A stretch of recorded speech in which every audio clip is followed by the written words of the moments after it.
Hi, kiddo. How was your day?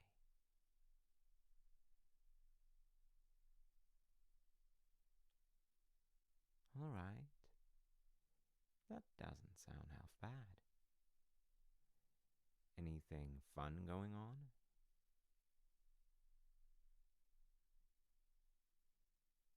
Well, I mean, something creative. You do usually have those things going.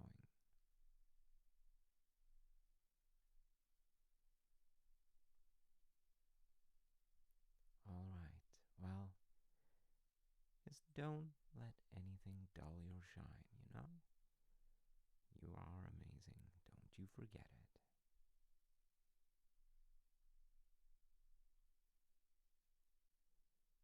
Well, I don't think that's a matter of the things you do. That's just part of you being you. Like, the sun is always going to be the sun, even if all it's ever doing is just, being on fire. Yeah, okay, maybe that was. I hope you're not on fire.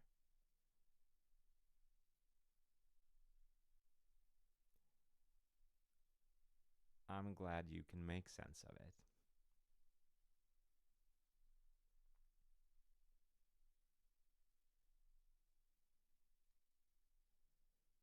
Well, I think we all need a little downtime now and then, suns or not.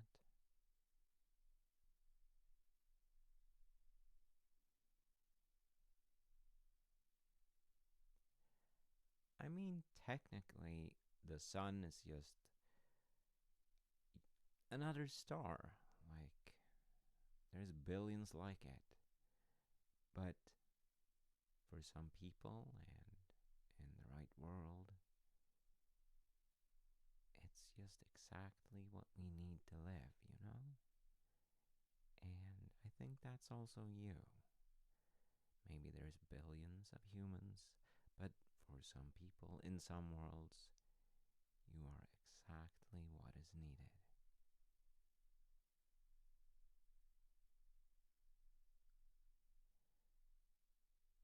I mean, yeah, maybe. But still, I think that is true. And it's not just me. There's definitely other people, some you have found and some you haven't. That seems to be how life goes.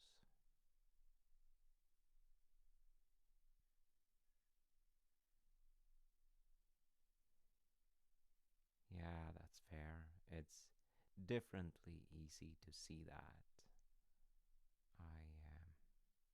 I understand that. I mean, it was the same in the ancient stories.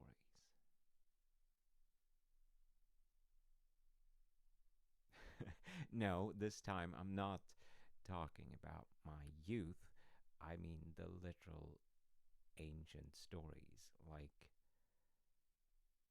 the stories of ancient things, as it was called.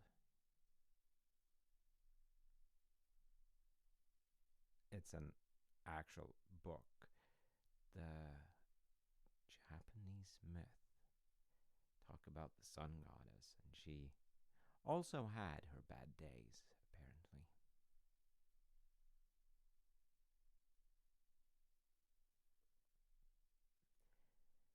Well, it is a little bit unclear. You know how it is with these things. There's plenty of different versions. So something happened. She was disgraced or defeated, or she actually won, or someone was killed, and maybe her, some theorize, but probably not.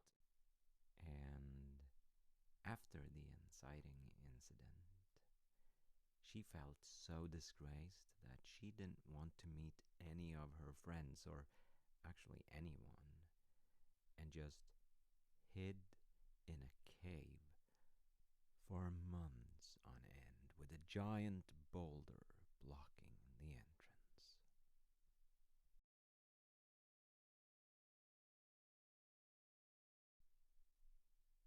Yeah, I feel like a lot of myths and grand stories center on the extroverts, but finally it's the introvert's time to shine.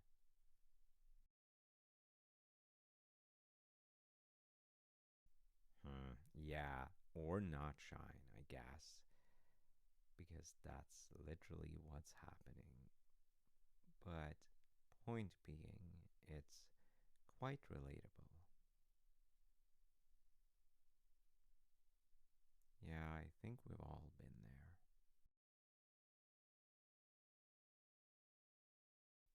And just like we are when we lose someone important to us to a cave somewhere, her friends, the other gods, they despaired because how could they not without the sun? And they devised a cunning plan.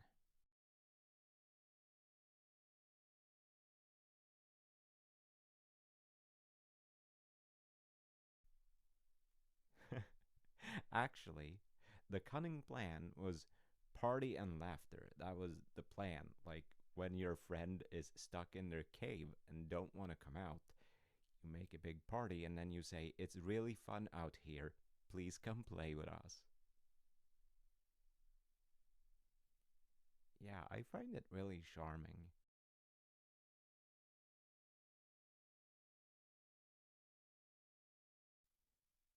Oh, well, they were just laughing, basically, and she heard laughter in her cave and was like, "What?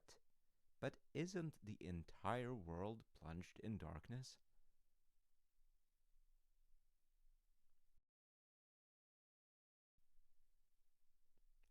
Yeah, but I mean, it works on many levels, I think, because her world was.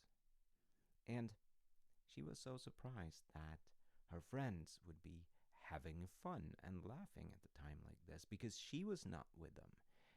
And she became very curious.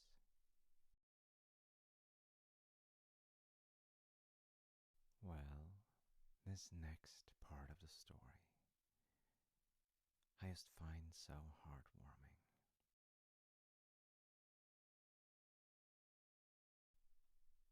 I did mention the rock, yeah? Good.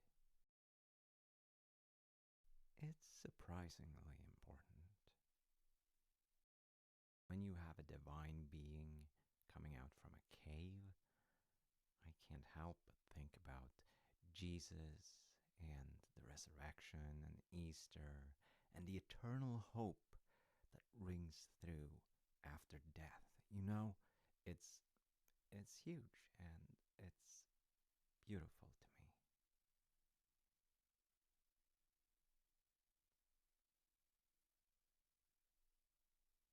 Yeah. And also this moment when the long awaited friend finally, with curiosity, peeks out of their cave. I just find that so heartwarming, you know?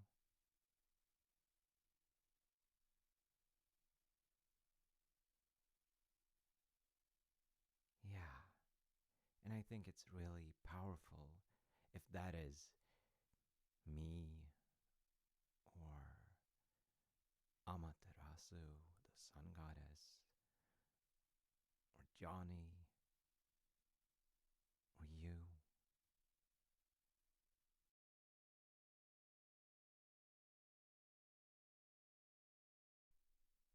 And as she looked out, she saw a light, a brilliant light, one that she would think only her could produce.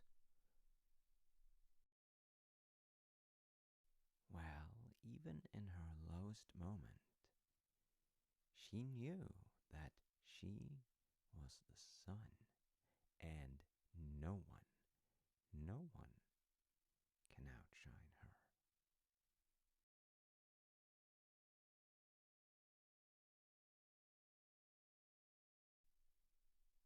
Well, she started shining brilliantly, beautifully, more and more, and whatever was out there just matched her beam for beam until suddenly, yoink!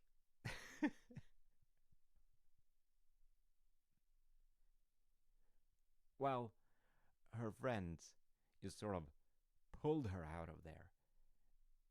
And now, of course, it was all bright and shiny again because she was there, but turned out the one thing that could match her radiance, it was actually a mirror.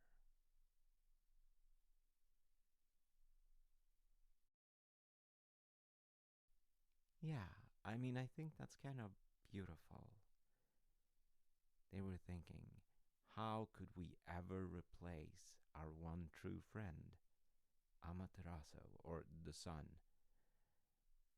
And they used a mirror. And you know what's even more interesting to me? It's that when she looked in the mirror, she could see that there was something amazing going on before she understood that, oh, that's just me, though.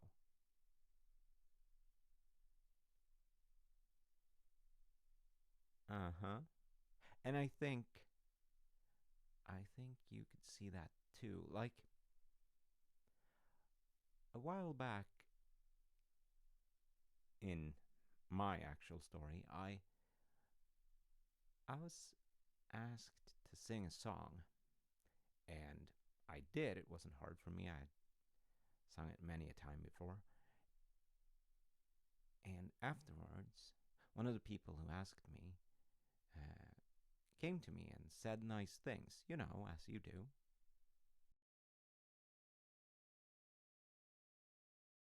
My response was very modest because that's where I was at the time. And I said that it was nothing because it took me no effort, so how could it be worthwhile?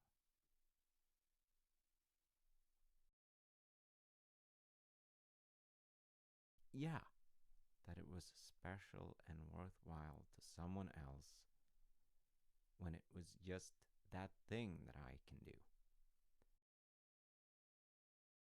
The response I got was, okay, I guess you'd know. And then she just walked away.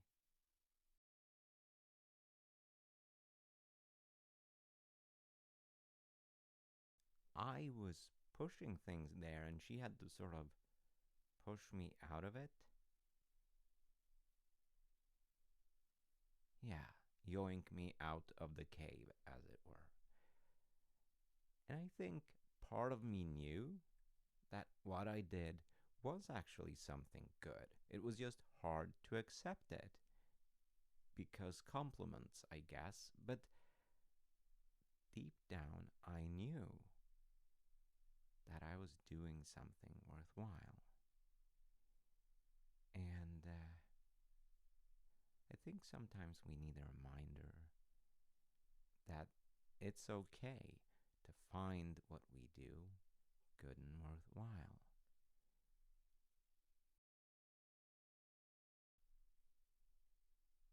Yeah, because you're you, and there is only one of those.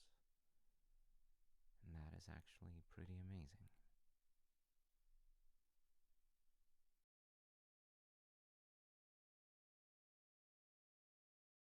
Yeah, the story did sort of end with, everyone is happy again, and she joined her friends.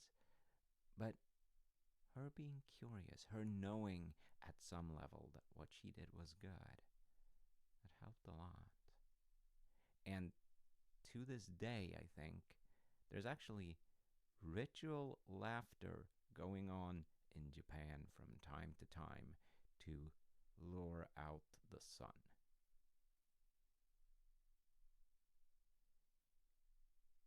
Yeah, that is beautiful somehow. Like, laughter, much like music, has this profound effect on human beings, and use it way too little. Hmm. I think it would be kind of beautiful, to be honest, if we could have ritual laughter in church, but also that's usually not the kind of rituals that we've been doing.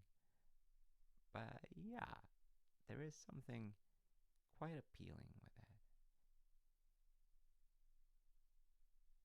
I mean, joy is important, even if sometimes you have to fake a bit of joy to draw out your friends from their cave. I guess, as allegories go, you shouldn't push that one all too far, but I think it's beautiful and relatable. And also, it serves as a reminder, you know? Yeah, because every star is the sun of some place.